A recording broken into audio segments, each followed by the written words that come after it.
안녕하십니까? 신쌤입니다.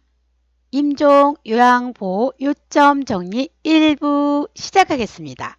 시작! 임종 전 단계에서요. 사전 연명 의료 의향서를 보면은요. 첫 번째, 말기 환자 또는 19세 이상 본인 스스로 작성한다 그랬습니다. 본인만 된다는 거예요. 가족이나 친지는 작성할 수 없죠. 말기 환자라는 것은요. 회복 가능성이 어때요? 없어요. 담당 의사, 전문의 한 명으로부터 수개월 이내에 사망할 것으로 예상되는 진단을 받은 환자를 말기 환자라고 하죠. 임종 과정에 있는 환자에게 심폐소생술, 혈액투석, 항암제 투여, 인공호흡기 착용 등을 중단하는 겁니다. 통증 완화, 영양분 공급, 물 공급, 단순 산소의 공급은요. 중단하면 안 되는 거예요. 선생님들 꼭 기억하시기 바랍니다. 사전 연명 의료 의향서는요. 등록기관에 등록해야만 효력을 가지는 거예요. 기관에 등록하지 않으면 효력을 가질 수 없습니다. 그러나 언제든지 변경해도 되고 처리할 수도 있다는 거죠. 내가 사전 연명 의료 의향서를요 등록해도 의료기관에 연동되는 것은 아니에요. 그래서 가족들에게 이 사실을 어떻게 알려야 되겠죠. 본인에게 혹시라도 이런 상황이 발생했을 때는 사전 연명 의료 의향서에 따르라는 의향을 가족에게 미리 전달해 두어야 되겠죠. 임종기 단계 임종 징후 한번 볼까요? 의식이 점점 흐려져요. 혈압도 떨어지고 맥박도 떨어지고 체온도 떨어지겠죠? 두 번째, 숨은 가쁘고 깊게 몰아쉽니다. 가래 끓다가 점차 어때요? 숨을 깊고 천천히 쉰다는 거 꼭 기억하시기 바랍니다. 손발 차가워져요. 식은땀 흘리죠. 멈추는 것이 아니라 흘리겠죠? 피부색은요. 붉게 변하는 것이 아니라 파랗게 변한다는 것도 기억하시기 바랍니다. 대소변 의식하지 못해요. 실금, 실변하면서 항문이 열리는 거죠. 임종 적응 단계 볼까요? 처음에는 부정입니다. 내가 암이라는 진단을 받았어요. 아니야, 믿을 수 없어 라는 표현을 하겠죠. 그러면서 회복할 수 있다고 어때요? 믿고 싶어 하는 거겠죠. 세 번째는요. 자신의 병을 사실로 받아들이지 않는 거예요. 부정 단계입니다. 꼭 기억하세요. 분노는요. 대상자는 자신의 감정을 반항과 분노로 표출하는 거예요. 난 아니야. 왜 하필 나야? 혹은 왜 지금이야? 이렇게 사람들이 많고 그러는데 왜 하필 나냐는 거예요. 나 고생 너무 많이 했어. 나 이제 살만해. 왜 지금이냐는 거죠. 이게 바로 분노입니다. 이렇게 불평을 하면서도요. 주위로부터 관심을 끌려고 합니다. 다음은요. 타협, 협상 단계입니다. 자신이 아무리 죽음을 부정하고 부인해도 어때? 피할 수 없는 상황을 아는 거예요. 제3의 길을 선택하는 겁니다. 우리 아이가 시집갈 때까지만 살게 해주세요. 우리 아이가 지금 중학생이에요. 그러면 우리 아이가 고등학교 갈 때까지만 살게 해주세요. 이러면서 삶의 얼마가 아니라도 어때? 연장되기를 때 바라는 단계입니다. 이게 협상, 타협 단계죠. 이제 우울입니다. 자신이 더 이상 어때? 회복 가능성이 없다고 느끼면서 침울해지는 단계예요. 자신의 근심과 슬픔을 더 이상 말로 하지 않아요. 대상자는요.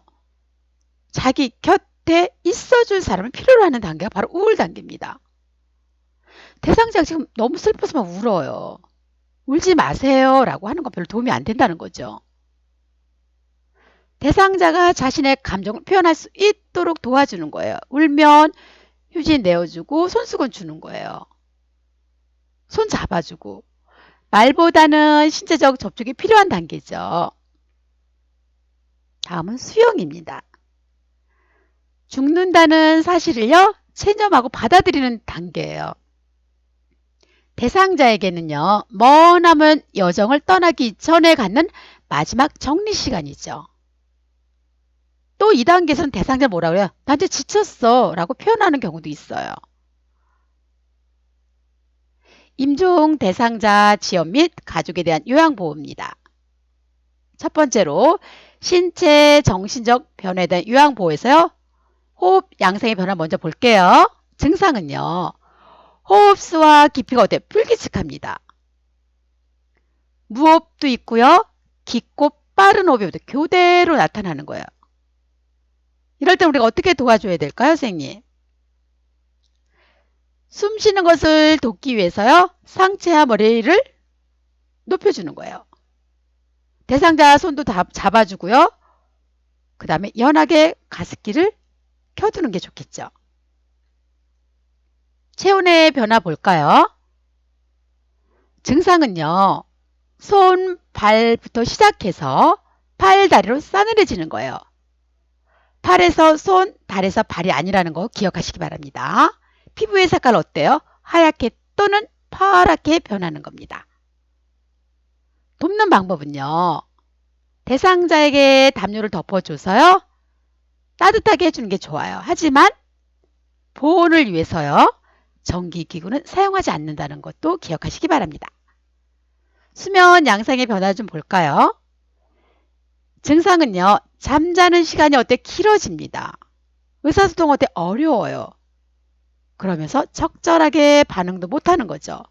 어떻게 도와줘야 될까요? 대상자 옆에서 손을 잡은 채 흔들거나 큰 소리를 말하지 않는 거예요. 부드럽고 자연스럽게 이야기하는 게 좋겠죠. 또는요. 대상자가 없는 것처럼 말하지 말라는 거예요. 대상자의 반응을 하지 또 어때요? 정상인에게 말하는 것처럼 이야기하셔야 되겠습니다. 정신기능 변화 볼까요? 증상은요. 시간, 장소, 주위에 있는 사람이 누구인지 어때요? 혼돈이 오는 거예요. 그래서요. 돕는 방법은요. 대상자에게 말하기 전에 내가 누구냐고 묻기보다는요. 내가 누구라고 밝히는 거예요. 의사소통이 필요한 때는요. 지금 약 드실 시간입니다. 와 같이 부드러우면서 또 어때요? 분명한 어조로 말하는 게 대상자를 편안하게 해주는 거겠죠. 배설 기능의 변화를 보면은요. 증상은요. 대소변을 조절하지 못하고 실금 또는 어때요? 실변을 하게 됩니다. 돕는 방법은요. 대상자와 침상을 때 깨끗하게 유지해 주셔야 되겠고요. 침상에는요. 혼이불 밑에 방수포 깔아주고요. 기저귀를 채워주시면 되겠습니다. 배 기능의 변화를 좀 볼까요? 증상은요. 대상자 가슴에서요. 돌 구는 것 같은 가래 끓는 소리가 들립니다. 이건요. 심각하거나 새로운 통증을 의미하는 게 아니에요. 뭐가 적어져요? 수분 섭취가 어때요? 적어져서. 정상적인 분비물을 기침으로 어때요? 내보내는 능력이 저하돼서 이렇게 가슴에서 돌 구는 것 같은 가래 끓는 소리가 들리는 거예요. 돕는 방법을 좀 볼까요? 대상자의 고개를요. 옆으로 부드럽게 돌려줘서요. 배기 잘 되도록 해주시고요. 젖은 언급으로 입안을 닦아주고요. 또 분비물, 가래 배출을 잘 하기 위해서 옆에 가습기를 틀어주는 게 좋겠죠. 정신 기능의 변화 좀 볼까요? 증상은요. 대상자는요. 불안정하기 때문에 같은 동작을 반복하는 겁니다. 이러한 증상은 뭐예요? 뇌에 산소 공급이 부족하고요. 신진 대사가 변화돼서 생기는 겁니다. 어떻게 도와줘야 될까요? 움직이지 못하게 억제하는 거 좋지 않아요. 이마를 가볍게 문질러주거나 책을 읽어주거나 또는 대상자를 진정시킬 수 있는 차분한 음악을 들려주면 이렇게 불안한 게 도움이 되겠죠. 오늘 1부 여기서 마치겠습니다. 구독 꾹 눌러주시고요. 좋아요 눌러주시면 감사하겠습니다. 2부에서 뵙겠습니다.